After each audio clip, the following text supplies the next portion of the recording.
Welcome back viewers, ladies, gentlemen, non-binaries and anyone with ears or other sound detection organs. Hope you enjoy. We are continuing with Chaos and Mayhem written by Lord Henry 7878. There is a link to the playlist in the doobly-doo. Chaos and Mayhem, a sexy space babes story part 33. The Baron stared quietly out the window. You know what the secret to power is? His secretary feverishly wrote everything down. It's desire, he continued. You create a desire, and give the people what they want. Soon as he said this, the door opened, and a few of the official news people came in. A large purple babe pulled out a clipboard while the other set up a camera. Baron Stamacios grinned to himself. Speaking of desire, he was going to create a need for safety. Baron Stamacios, the clipboard lady said. Can we get a statement on the recent radiological attack? Of course. Hold on, the Baron had learned an old trick for squeezing out a few tears back in his days as an agent of the interior. The sight of a crying male could make people do anything. He nodded when he was ready, and the camera woman counted down on her fingers. 3, 2, 1. And we're live. The attack by the Maryland terrorists was both cowardly and cruel, he sniffled. There is never a need to harm those who choose not to lay down their lives in battle. A few tears, good. My heart is heavy with the cost of this attack. I have ordered emergency relief to begin dispensing bottled water while we filter the water of this great state. His expression turned hard. Those responsible will be hunted down with zero remorse. The lady turned off the camera. And we're good. Mr. Stamacios, I am positively floored by the love you have for the people of this region. Ah, miss, he checked her name. I never saw the people of Maryland as subjects to be ruled over. I may have been born on shill, but, well, what am I if not one of them? How in the world did he keep a straight face? Good Baron. I feverishly wrote that down. So what is being done about the terrorists? I fished out an omnipad. Excellent question. Could I get some water? An aide grabbed him a bottle of water from the emergency stash. Thank you, dear. Now. We are rounding up known terrorists as we speak. They will be interrogated and made to give up others they know of. Indeed, he had just been reading reports of a few bound for the Delaware border moments earlier. The people of this state need to know that their lives can be safe. I intend to provide them with that assurance. Power and desire indeed. The plan was complicated. Uncle Bill and I would head up to what remained of Chester separately. There were a number of abandoned railways there. We would hike along into Delaware. Once in Delaware, one of Emperor's guys, a certain Sam the man, had us set up with drivers who would bring us to the drop-off. I wasn't too worried. Aside from us, there was really only one moving part. What could go wrong? I solemnly reflected on how fucking weird my life had become as I drove through the largely abandoned town. So close to the Maryland/Delaware border, Shilvati border patrols had largely stopped people moving around here. This, in turn, drove people from the border counties inward. The town was heavily overgrown. The grass got so thick I couldn't drive after a while. I had to get out and walk. The foliage would keep me hidden. After what felt like forever, I came to a road. As a car passed, I saw a Delaware plate. I must have made it. And sure enough, there was a dark grey truck. License number 28,956. That was my ride. I just hoped Uncle Bill made it to his. I threw the bag of pipes into the truck bed and climbed in after it, sliding the bed's cover back down. I lay there in the darkness for God knew how long before I felt the truck come to a stop. Uncle Bill and I watched the Emperor and his guys all pack up and get ready to scram. Not a moment too soon, either. I could feel it. Something bad was going to happen. "We ready?" I asked, once they were all good and gone. "Yeah." Uncle Bill and I both turned back and started walking through the woods. Sure enough, something flew overhead. That was a bad sign. We both ran faster, but more somethings flew overhead. Soon we could hear the sound of re-handlers and their snarling alien dogs. Uncle Bill and I looked at each other.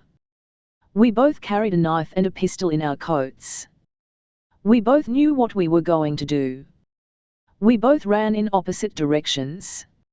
As I ran, I ducked under an alien dog jumping out at me.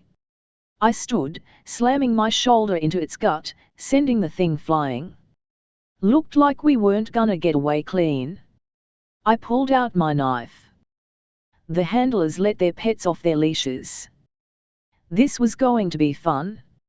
I stabbed the first in the neck and threw it to the ground. As I slashed and stabbed at the creatures, I realized they were going to keep sending more. Eventually I was going to lose. Just as I slammed one's skull into a tree, repeatedly, until it shattered, another clamped its split jaw on my leg. It wrenched its head to the side, tearing out a decent chunk of calf. I dropped to my knee, slicing one along the belly. Its organs spilled out just as another barreled into my chest, dropping me to the ground. I tasted blood as my face hit the dirt. Do you know how hard it is to crawl away with 3 alien dogs clamped onto you? Yeah, I wasn't going anywhere. All I saw were booted feet as the world spun. One of the soldiers barked out an alien word, and the dogs unclamped their jaws. I started to crawl away. There was no way I was running though, not with my mutilated leg. A powerful booted foot pressed me back into the dirt. "The Baron wants all captured terrorists taken to the Springfield facility," another said, her helmet muffling her voice slightly. "Then taken for purity control." Well, that wasn't good. More boots held my arms down as somebody slid a bag over my head and dragged me into a waiting transport. While shit was going down on Earth, deals were being made on the other side of the galaxy. The Kasserine Pass was a narrow filament of tightly packed stars stretching between the far 3 kiloparsec and the Sagittarius arm. It was a common destination for pirates, smugglers, mercs, and bad bitches of all kind. There was a reason it was home to so many grimy bars and oppressive city worlds. Sashin sat in such a bar, drinking her blood whiskey and smelling the spikeweed smoke in the air as her sister warrior Darach told a story. "So the shill marines like Hobdobber, Dobberty the right? This must a seriously pissed off the male, because he's like Dobbitar the and just clamps his teeth on her nose." All the Pisrin laughed. They all resembled cats that had been taught to stand on their hind legs. "Wonder what the marine said," Gorm mused. "It's gotta take a lot to make a shill male, of all things, act like that. They are a bunch of damned pusses." As the sole male of the team, and their sniper, Gore was valued and above all else, respected by the other kitties. He had proven himself time and time again. They all joked he was the toughest because he had to deal with the rest of them. Eventually Darach and Shrek wandered off to fiddle with the jukebox, leaving behind Sashin and Gore. The male ordered a drink.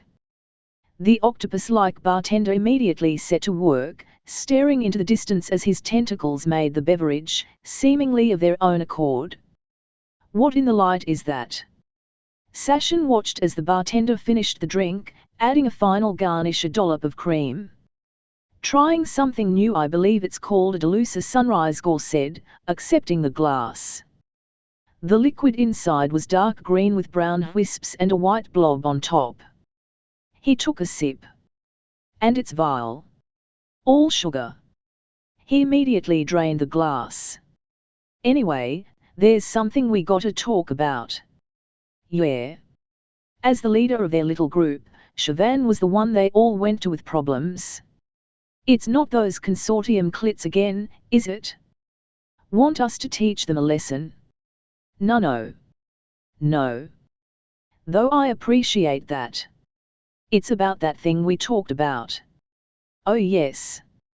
Sashin ordered another drink. That thing. Pizrin marriage customs were weird. Males joined various bands of warriors, hoping to find the meanest, toughest bitches they could. Once they proved themselves tough enough, the group they joined would become their wives. Good news. I think so, Gore said.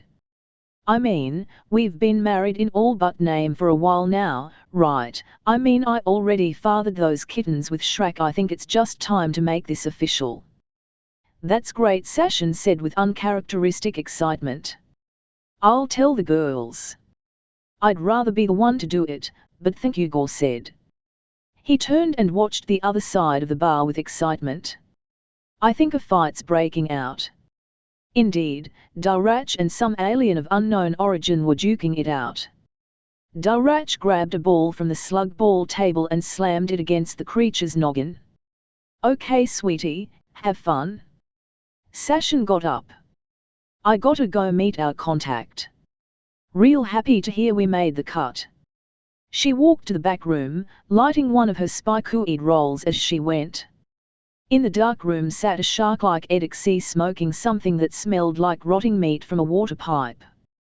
Skik to Sashin, welcome, she said, using the old Pizrin term for friendship. It meant something like one I could trust with their claws at my throat. Nevertheless, there was little friendly about this meeting. Sashin cut straight to the chase. Got a job for me. A really interesting one. The Edixie took another hit from her hookah. I'm sure you've heard about the sex planet by now. I heard the rumor too. A planet that's half men? And the men like to bone? Classic Shilvati rumors. Sashin sat down in a chair, rolling the spikuid between her fingers. It's real. Sashin coughed on her spikuid at the news. You're kidding, right? Not one bit, the Edixie said sadly. A whole world reduced to nothing but something to satisfy their new masters. Sashin's contact could get a bit sentimental. So what's the job? Sashin asked once she stopped choking. You're gonna love it. The Edixie took a drink of water. The details are on this drive on the table, but basically you get to go to the sex planet and beat up nobles. Sounds like fun. Sashin stood up again. I knew you'd love it. Oh, and congratulations on your marriage. How did she know about that? Ah well, Sashin figured an alliance spook wouldn't be a very good one if she didn't know about such things. End of chapter. If you enjoyed, like, subscribe, click the bell so you don't miss any episode and do all the other YouTube stuff. Visit and support the author, all the relevant links are in the doobly-doo, and comment your opinions, good or bad. And I'll see you next time. And as usual, have a wonderful day.